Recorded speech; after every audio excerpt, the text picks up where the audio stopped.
오늘부터 함께 나눌 이 고린도 교회, 영어로 말하면 코리티안 처치인데요. 발음상으로 코리아 처치하고 좀 많이 비슷한 점이 있습니다. 코리까지가 똑같아요, 그죠? 그 마찬가지로 이때 당시에 고린도 교회의 그 모습과 지금 우리나라의 우리 현재 교회가 처해 있는 상황이 참 많이 비슷한 것을 보게 됩니다. 바울의 고린도전서는요, 세속 중심에 서 있는 하나님의 교회가 어떻게 세속에 물들지 않고 하나님의 영향력을 더 넓혀나갈 수 있는지 그 부분을 잘 제시해 줍니다. 물질주의, 세속주의, 신비주의 이것에 빠져있던 교회가 이 고린도 교회입니다. 이 교회에 대해서 바울은 영적인 권면을 하고 있습니다. 이 영적 권면은 21세기를 살고 있는 우리 모든 교회들에게 주어지는 하나님의 음성이기도 합니다. 본 서신은 이 세상 속에 살면서 어떻게 세상에 물들지 않고 영적으로나 윤리적으로나 건강한 교회로 세상을 변화시킬 수 있는 교회로 또한 건강한 영성을 지닌 교회로 세워질 수 있을까, 또한 그렇게 성숙한 교회로 어떻게 성장할 수 있을까라는 점에서 우리에게 많은 도전을 주는 서신이 고린도 전서의 말씀입니다. 이 성령께서 깨닫게 하시는 대로 우리 교회도 적용이 될 뿐만 아니라 이 시대의 많은 교회를 우리가 품고 함께 기도해야 될 기도 제목들이 이 고린도전서를 함께 보면서 많이 발견하게 됩니다. 1절부터 3절까지의 그 말씀을 보면 서신의 서두에 대한 부분입니다. 모든 서신서는 다 이런 형식으로 되어 있어요. 송신자가 누구이고 수신자가 누구이고 그리고 마지막에 문안 인사를 드리는 것으로 이 서신의 서두의 부분을 마감을 합니다. 그 4절부터 9절까지는요, 감사의 내용과 기원하는 내용으로 이야기가 시작되어지는데, 사도 바울의 서신서 전체를 보면 이 양식이 거의 비슷합니다. 한두 서신서를 빼고는요, 거의 대부분이 송신자가 누구이고 수신자가 누구이며 또한 은혜와 평강이 있기를 간구하고 또한 그들로 인하여 감사할 제목들을 이야기합니다. 그리고 하나님의 은혜에 너희들을 맡긴다라는 그 기원의 내용이 항상 모든 서신의 전반부에 등장을 합니다. 오늘 1절에 보면 송신자가 누구로 나옵니까? 누구로 나와요? 네, 질문하고 제가 물 한 컵 먹으려 했더니 답변을 안 하셔서. 자, 누가 이 편지를 보내고 있습니까? 바울과 소스데네라고 이야기를 합니다. 바울이 보냈다는 사람들도 있고요. 이렇게 적혀 있기 때문에 바울과 소스데네가 함께 썼다는 얘기가 있지만 보통 학자들에 의하면 사도 바울이 쓴 서신으로 봅니다. 아마 소스데네는 이 서신을 보내는데 함께 동조했던 사람으로 이야기할 수 있는데요. 그 2절에는 수신자의 모습들이 나오죠. 고린도 교회와 각처에 있는 모든 성도들에게 이 편지를 쓴다라고 합니다. 그리고 3절에는 항상 모든 서신과 마찬가지로 은혜와 평강이 함께 있기를 기원합니다 라고, 평강이 있기를 원합니다 라는 것으로 이 서두가 마무리가 됩니다. 자, 1절부터 3절까지의 내용 가운데 가장 중요한 부분, 그 부분을 다 중요하지만 2절이 참 중요한데요, 2절 내용 안에는 사도 바울이 이 한 절을 통해서 고린도 교회에게 던지고 싶은 메시지, 그리고 고린도 교회에 있었던 모든 문제를 해결할 수 있는 방법을 2절에 압축하고 있습니다. 참 사도 바울이 쓴 서신들을 보면 한 절 안에 얼마나 이렇게 귀한 음성들을 압축하고 있는지 이 전체를 다 놓고 봐야지 2절 한 절을 또 볼 수 있는 눈이 열릴 수가 있습니다. 특별히 1절을 한번 먼저 보고 2절로 넘어갈까요? 1절을 보면 그냥 나 사도, 나 바울은 이라고 항상 하지 않고요, 서신서를 보면 거의 대부분의 서신은 하나님의 뜻을 따라 그리스도 예수의 사도로 부르심을 받은 바울이라고 소개를 합니다. 항상 바울 앞에 뭐가 붙여 나옵니까? 사도라는 명칭이 붙여 나와요. 자, 사도라는 것은 예수님의 제자로 부르심을 받고 또한 보냄을 받은 사람들을 사도라고 합니다. 지금은 사도가 있을 수 없어요. 사도라고 말하는 사람은 다 이단으로 보시면 됩니다. 사도는 이때 당시에 예수님 계실 그 당시에 끝난 거지요. 그런데 사도 바울이 굳이 자기가 사도라는 것을, 그리고 그리스도 예수의 사도로 부르심을 받은 것이다 라고 말한 이유가 뭘까? 자랑하기 위해서일까요? 특별히 자기의 위치가 거기 있다라고 반복하여 이야기하는 이유가 뭘까라는 거지요. 그 이유는 사도 바울이 참 마음이 아픈 것이 있는데 뭐냐면 바울의 사도권을 인정하지 않는 그런 교회들이 늘어나기 시작을 합니다. 특별히 유대인들, 유대주의자들, 기독교인들 가운데 유대주의 기독교자들이 사도 바울에 대해서 사도권을 부정을 한다는 거지요. 바울이 다니면서 복음을 전하고 교회를 세웁니다. 그러면 바울이 또 움직여 나가면 그 다음에 유대주의자들이 들어와서 바울의 사도권을 부인해 버립니다. 너희도 알지만 예수님이 계실 때 12사도 외에는 사도가 없었다라고 이야기하면서 바울의 사도권을 부인해 버린다는 거지요. 왜 이게 문제가 되냐 하면 바울의 사도권이 부인되어지면 바울이 전한 복음이 다 부인되어집니다. 굉장히 어려운 일이 될 수밖에 없고요. 바울이 가면서 복음을 전하고 세워진 모든 교회들이 그 밑바탕이 다 무너져 버리는 그런 일들이 일어날 수 있습니다. 그래서 사도 바울이 자기가 사도임을 모든 교회에 보낼 때 항상 강조해서 쓰는 이유가 여기에 있습니다. 또 한 가지가 있다면 자신의 정체성입니다. 사도라는 것은 예수님에 의하여 보냄을 받은 자들입니다. 바울은 누구에 의해서 보냄을 받은 자입니까?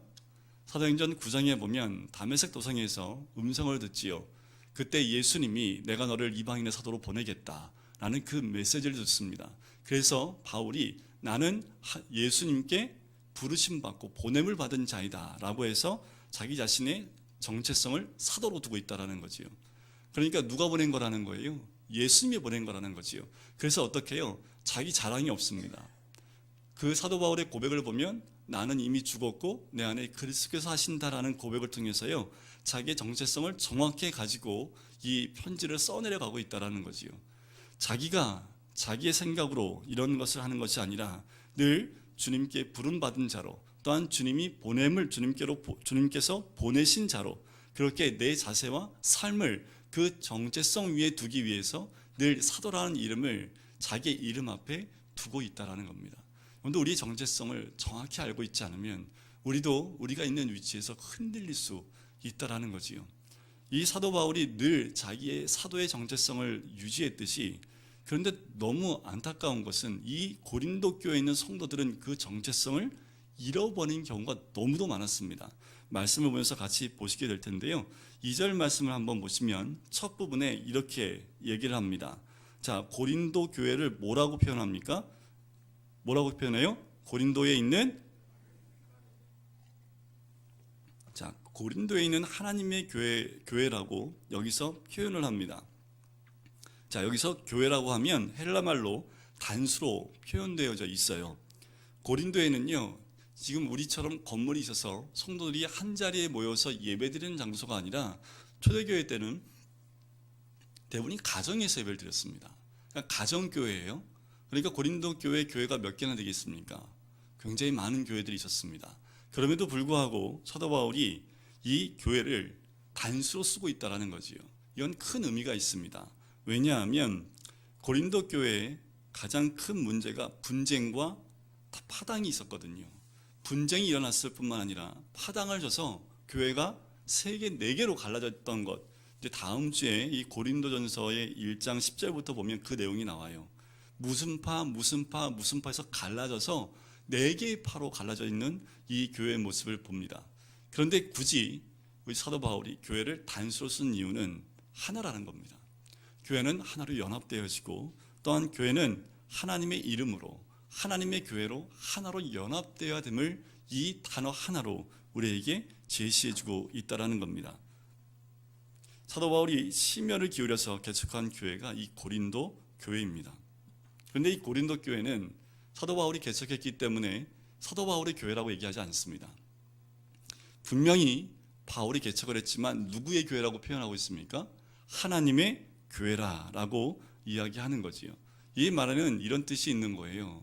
교회 안에 한 사람에 의해서 이 교회가 움직여도 안 되고, 영향력이 있는 몇 사람에 의해서 교회가 좌지우지되는 것도 안 된다라는 겁니다.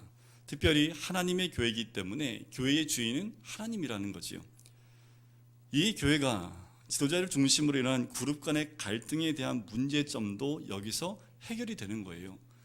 몇 명의 사람들, 특별히 지도자를 중심으로 갈라진 이들에게 이 교회는 너희들의 교회가 아니라 하나님의 교회다라고 이야기를 하고 있는 거지요. 이 교회는 바울의 교회도 아니고 베드로의 교회도 아니고 아볼로의 교회도 아니라는 겁니다. 이 교회는 하나님의 교회임을, 그리고 하나님이 세우신 하나님의 교회임을 강조하고 있다는 거지요. 그것은 지금도 우리 교회를 향한 하나님의 마음도 다르지 않습니다. 바울의 이 표현은 철저히 교회의 하나님 중심성을, 하나님 중심이 되어야 됨을 강조하고 있다는 겁니다. 한 개인이 세운 교회가 아니라 하나님이 세우신 교회에 우리 모두는 하나님의 일꾼이고 동역자들이다라는 그런 사고를 가지고 있어야 된다는 겁니다. 이게 사도 바울의 교회론입니다. 사도 바울의 교회론은 바로 이거예요. 누가 세운 것이 아니라 하나님이 세우셨기 때문에, 내가 세우는 것이 아니라 내가 일은 했지만, 사역은 했지만 이 교회를 세운 것은 사도 바울이 아니라는 거지요. 하나님이라고 이야기를 하는 겁니다. 교회 안에 있었던 심각한 문제, 1장에 나오는 그 파벌로 나눠진 그들에게 이 문제의 해결점은 여기에 있는 거지요. 지금 이 시대에 있는 많은 교회들 어떻습니까? 교회가 누구의 교회인 것처럼 세습을 합니다. 전 교인이 기도하는 걸 통해서 함께하여 그 다음 목회자를 선택해도 되는데, 그러지 않고 담임 목사님이 자기가 개척한 교회라고 자기 마음대로 움직이는 교회들이 꽤 많다라는 거지요. 또한 교회 안에 중직자들과의 다툼이 있습니다. 이 다툼을 전에 있던 교회 근처에 있는 교회에서 보았는데, 항상 다툴 때는요, 서로를 향해서 마귀들과 싸울지라 죄악 벗은 형제여, 이거를 서로를 향해서 부릅니다. 누가 마귀인지 모르겠습니다. 교회 본당에서 예배드린 사람이 마귀인지, 교회 마당에서 예배드린 사람들이 마귀인지, 근데 서로 드리는 찬양 소리는 똑같이 들린다는 거지요. 주일마다 경찰이 출동을 합니다. 그래서 교회 마당에서 몸싸움하고 있는 그 성도들을 나누고 또 나누는, 서로 밀치면서, 엊그저께만 해도 권사님, 집사님, 안수집사님 했던 분들이 서로 법정에서 나를 폭행했다고 고소하는 일들이 한 교회에서 일어나는 사건들이요, 지금도 전국에서 많이 일어나지요. 왜 이런 일이 벌어집니까? 내 교회라고 생각을 해요. 아니요, 주인의식을 갖고 있는 그 의식은 좋은데 그게 아니라 내 소유라고 생각을 하는 거지요. 그래서 어떻게 해요? 너한테 줄 수 없다라는 겁니다. 이 잘못된 생각이 교회를 분열하게 만들고 파당을 만든다라는 거지요. 다시 한번 말씀드리지만 교회는 누구의 것입니까? 하나님의 것입니다. 어떤 누구의 것은 아닙니다. 우리 모두는 다 그럼 뭐예요? 하나님의 교회의 일꾼이요? 동역자들이라는 거지요. 이것을 가지고, 이 생각을 가지고 함께 나갈 때 교회가 건강하게 세워질 수 있다라는 겁니다. 그리고 하나님의 교회는 부도덕한 세상 가운데 존재하는 교회임을 또한 부인할 수 없습니다. 자, 이 하나님의 교회가 어디 있다고 2절 첫 부분에 얘기합니까? 우리가 그냥 쉽게 훅 읽고 지나갔지만 하나님 교회가 어디에 있어요? 고린도에 있다라고 얘기합니다.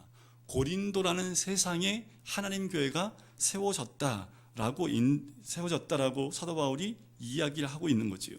고린도라는 특별한 지역에 세상 안에 거주하지만 하나님 교회이고, 이 하나님의 교회는 지역성을 탈피할 수 없는 고린도 교회에 있는 하나님의 교회다라고 이야기하는 거예요. 우리 금강교회는 어디에 있습니까?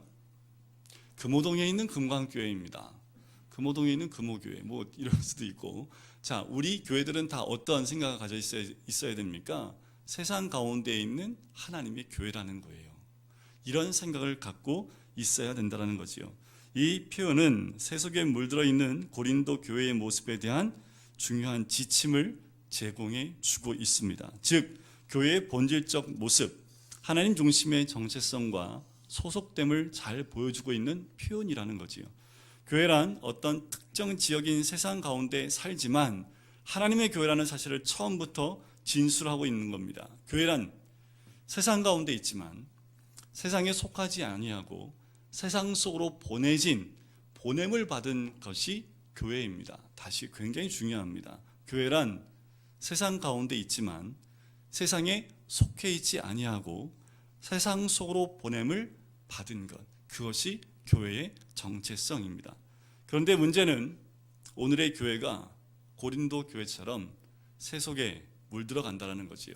세상 가운데 있지만 세상에 속하지 않아야 되는데, 세상에 있으면서 세상에 속한, 더 나아가선 세상보다 더 세속적인 것들을 추구해 나가는 이 교회들이 문제가 된다는 거지요.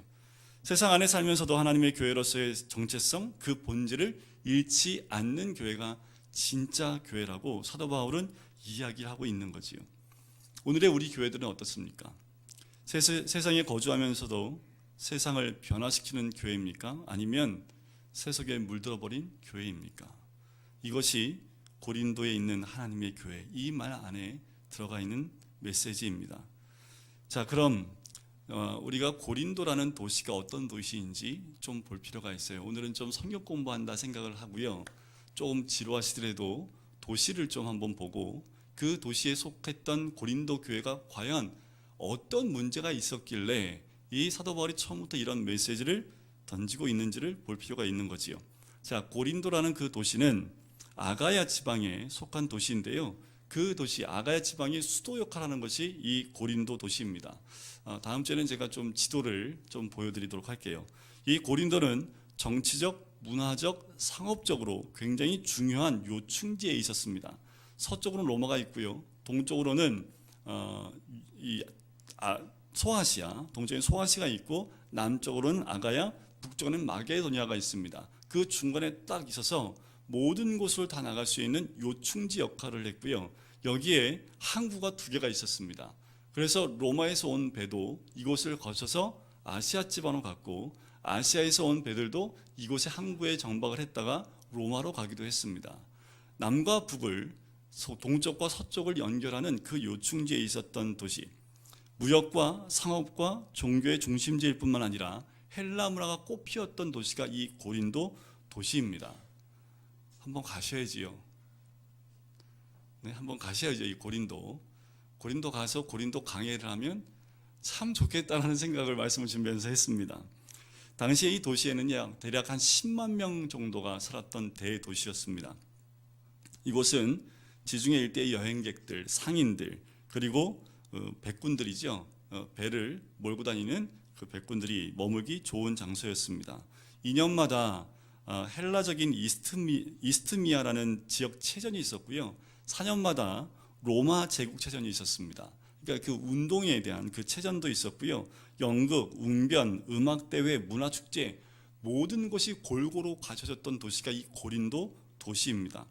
고린도에 가면 상점들을 가진 상가, 극장, 경기장, 법정, 강연장 모든 것이 갖춰져 있던 도시가 이 도시인데 또 거기에 가장 많았던 게 뭐냐면 수많은 신전들이 공존했던 도시가 이 고린도입니다. 그래서요 도시 전체가 우상 숭배와 성적 타락의 온상이 되기도 했던 도시가 이 도시입니다.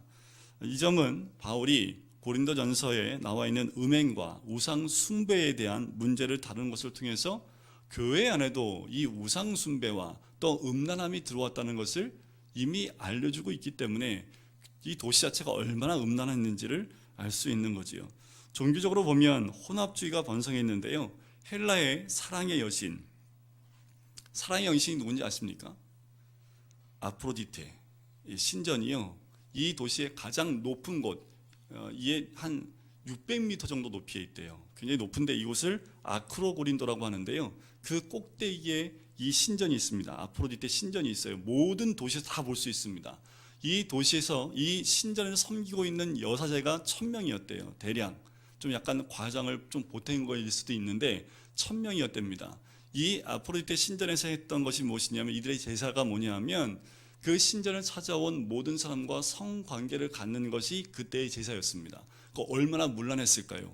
제사가 없는 날에는 이 여사제들이 고린도 도시로 내려와서 도시 안에서 그런 돈을 받고 성적 관계를 갖는 이런 모든 일들, 그래서 고린도 도시가 그만큼 성적으로 타락했던 도시였습니다.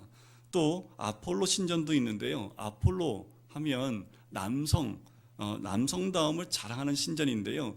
그 신전에 가면 그 남성들의 그 멋있는 그 모습을 그냥 전라를 그대로 다 표현해 놓고 있다는 거지요. 그 신전에 누가 있냐면 미동이 있습니다. 미동 남자들이지요. 그 남자들을 통해서 또 거기서도 음란 행위가 있었다라고 합니다.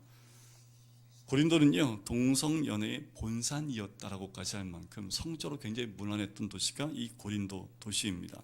그래서요 고리티안 하면 매춘하다는 뜻이 있고요. 지금도 영어 단어에 보면 고리티안 하면 음란한 남봉꾼이라는 뜻이 있을 만큼 지금도 그 단어의 뜻이 전해지고 있습니다. 또한 고린도는 달변과 헬라 철학과 신비 종교들의 영향 하에서 굉장히 자기 자랑에 빠져있던 도시가 고린도 도시입니다. 그러니까 철학이 굉장히 많았고 또한 이들이 그 언변에 능했기 때문에 이런 것들을 자랑했던 도시가 고린도 도시입니다. 자, 이 도시에 있었던 고린도의 교회 모습. 자, 이 고린도는 누가 개척을 했어요? 사도 바울이 개척을 했습니다. 그죠? 고린도 도시에 와서 이가 누구를 기다리고 있냐 하면 디모데와 실라를 기다리면서 누구를 만나냐 하면 브리스길라와 아굴라를 만나요. 로마에서 쫓겨남을 당한 브리스길라와 아굴라를 만나는데 사도 바울이 위에서 내려오면서 급하게 내려오면서 이 재정적인 지원이 끊겨버립니다. 그래서 바울이 자기가 했던 직업이 뭐냐면 텐트 메이커잖아요. 그래서 텐트를 만드는 사람들 집을 기웃거립니다. 그런데 그때 당시에 로마에서 쫓겨남을 받은 많은 유대인들이 있었기 때문에 천막이 굉장히 많이 팔렸던 때입니다. 그래서 브리스길라 아굴라를 그때 만나요. 그리고 그들과 함께 교회를 세우게 됩니다. 이게 바울의 제2차 선교 여행 중에 개척된 교회, 고린도에서 18개월 동안 머물면서 이 교회를 개척을 합니다.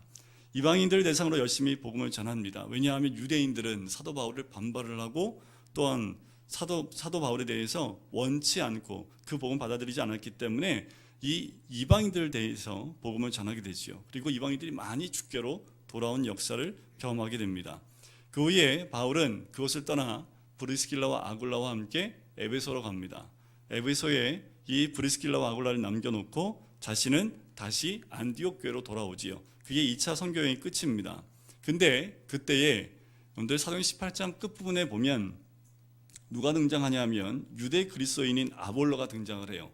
이 아볼로는 에베소에 와서 브리스길라와 아굴라를 만납니다. 그리고 이 아볼로가 알았던 그 말씀이 뭐냐 하면 세례 요한까지만 알아요. 그래서 그 부부를 통해서 복음을 받고 이 아볼로가 에베소 교회 파송을 받아서 고린도 교회로 갑니다.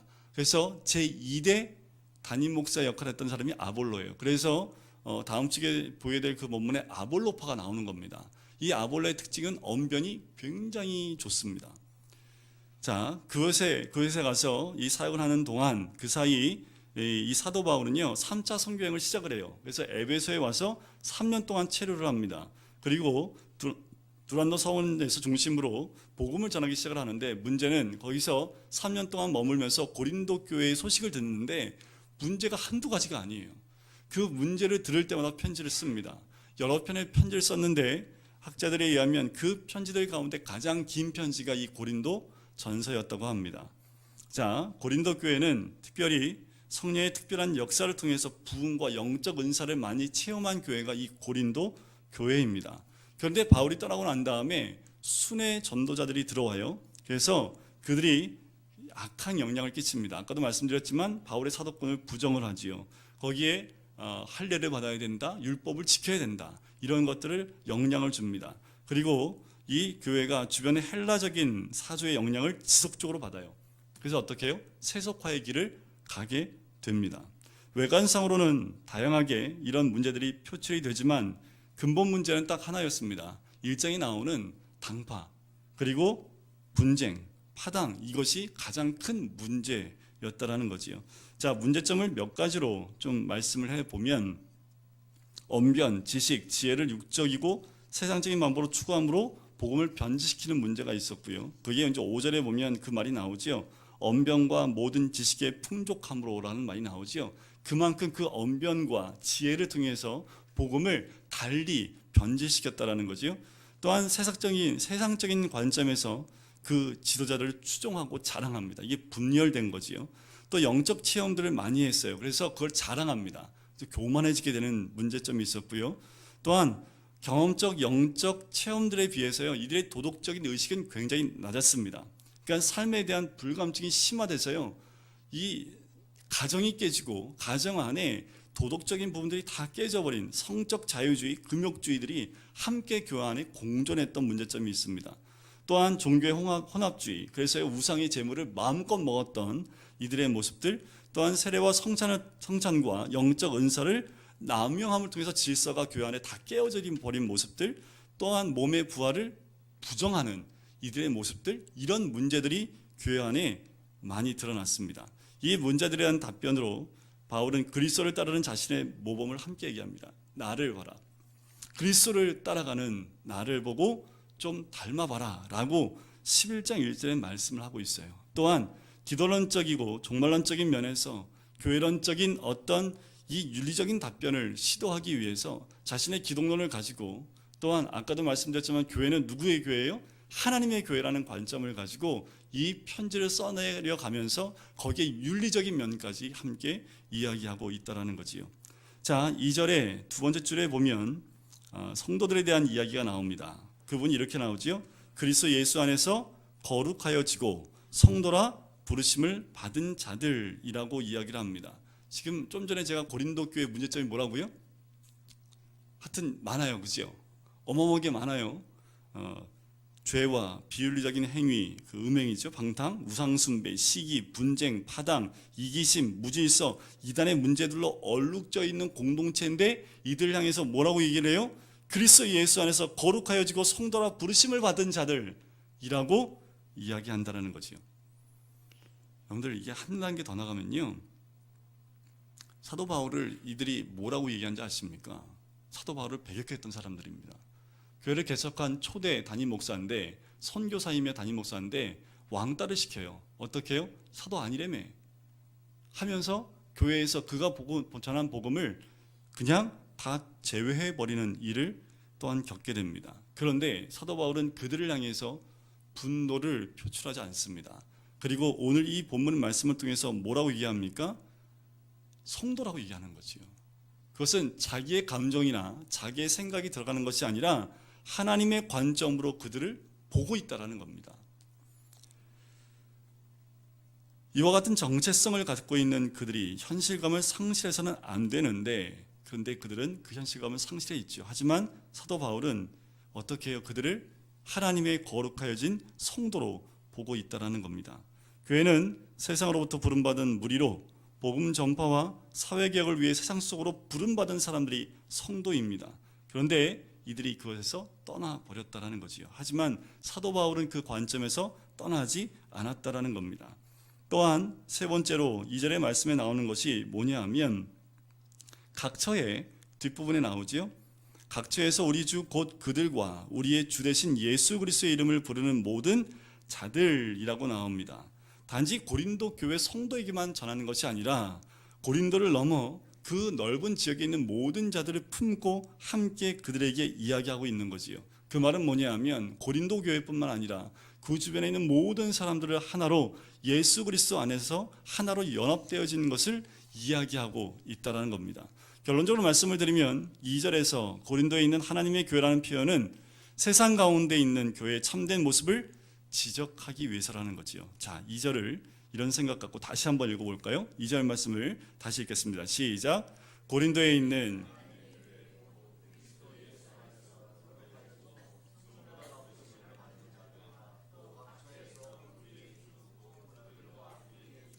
예수 그리스도의 이름을 부르는 모든 자들에게. 자, 이 말씀을 들으시면서 읽으시면서 제가 말씀드린 그 말씀들이 기억이 나셔야 됩니다. 고린도에 있는, 세상에 있지만 세상에 물들지 않고 세상으로 보냄받은 하나님의 교회라는 그 관점. 죄악 가운데 있지만 우리의 정체성은 뭐예요? 거룩하여지고 성도라 부르심을 받은 자들, 거기에 합당한 삶을 살아야 된다는 것을 이야기할 뿐만 아니라 그 주에 있는 모든 자들을 예수 그리스도의 이름으로 연합되어지고 하나 되어야 됨을 이야기하고 있는 것이 2절의 결론입니다. 교회는 세상 가운데 거주하지만 하나님의 교회이고, 세상에 있는 교회는 하나님 안에 있는 것을 꼭 기억해야 되는 거지요. 자, 4절부터 9절까지는 바울의 감사와 기원이 나옵니다. 자, 고린도 교회 문제들을 다룬 데 있어서 사도 바울이 갖는 관심과 초점은 철저하게 하나님 중심에 두고 있다라는 겁니다. 4절부터 9절까지의 내용을 보면, 이 감사와 기원하는 내용을 보면 참 하나님 관점에서 정말 정제되어져 있는 하나님 중심으로 이 글들을, 이 편지를 써내려가고 있다라고 볼 수 있습니다. 열받을 정도도 돼 있는데 자신을 그렇게 왕따시키는 그들을 향해서 분노를 표출할 수 있는 사도 바울이지만 절대로 분노를 표출하지 않습니다. 하나님에 대한 감사와 기다림과 미쁘심을 믿을 뿐만 아니라 바라보고 있다라고 고백을 하는 거지요. 자, 4절에 보면 끝에 하나님께 감사하노니라고 나오지요. 7절 끝에 보면 예수 그리스도의 나타나심을 기다린다라고 나오지요. 9절 끝에 하나님은 미쁘시도다라고 나오지요. 이 세 가지의 관점을 가지고 사도 바울은 하나님 중심으로 이 교회를 바라보고 또한 감사하고 기원하고 있다라는 겁니다. 그들에 대해서 원망도 안 하고요, 정죄도 안 하고요, 포기도 하지 않았습니다. 하나님께 감사와 기다림과 미쁘심을 바라고 있다라는 거죠. 이게 사도 바울의 영성입니다.